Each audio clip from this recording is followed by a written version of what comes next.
Hi everyone, it's me, Jiva.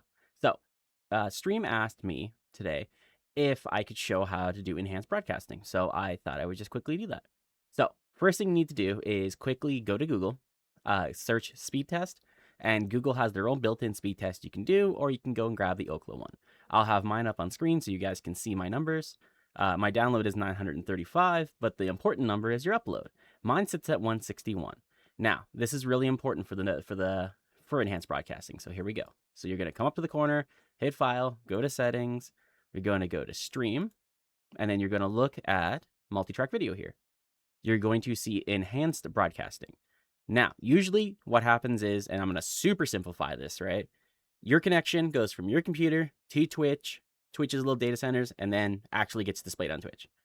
With enhanced broadcasting, you're going from your computer and straight to display on Twitch. So it cuts out Twitch's encoding, their little encoding stuff on the middle, meaning that lag, stuff like that, issues on Twitch's side kind of get completely removed because they don't, if they're overloaded, you can sometimes get lagging streams and yada, yada, yada. So how this works is very simple. Once you've enabled enhanced broadcasting right here, you're going to have some settings here. It's going to be checked to auto by default. You want to turn that off. And now you want to get your upload speed from your speed test and check it. For every 1 Mbps you have, that is 1,000 kilobytes you can use.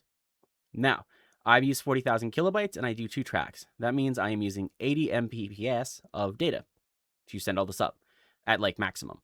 So you need to understand that if you don't have the upload speed to accommodate large amounts of KBS, you're not going to be able to do this, obviously.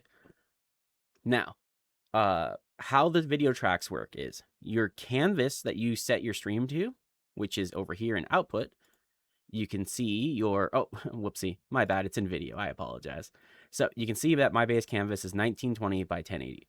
So in stream here, your first one, so the one, right, will always be your canvas size. Then every single video track after that will be going downwards. So from 1080 to 720 to, 420 and blah, blah, blah. Or 320, whatever one it is. So if you can handle, I would just suggest doing a 1080 myself, setting it to 40,000 if you can control it and go from there. It's super simple and you don't need to do a ton of extra stuff with it. And yeah, once you do, you want to turn on bandwidth test mode really quick. This will allow you to test to make sure you're not having any lag issues or encoding issues before actually going live. So I'm going to simulate what would happen normally with this, being that I'm recording, so I can't go, well, I technically could go live, but I don't really want to. So you can just click the start streaming button and it will go into test mode. You'll be able to see in the stats screen here, you can pull that up from the docs down here. It's right here. You can grab it there, turn it on, and then you'll be able to see your FPS, your frames, and your network speeds. As long as these don't start dropping frames and everything stays pretty stable and there's not like a bunch of red going everywhere, you're A-okay.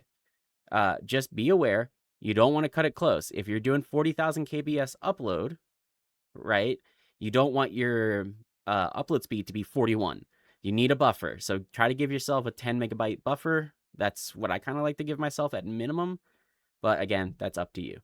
All right. That's it. Yeah, it's just that simple. It really is just that simple. All right, guys. Love y'all. Good night.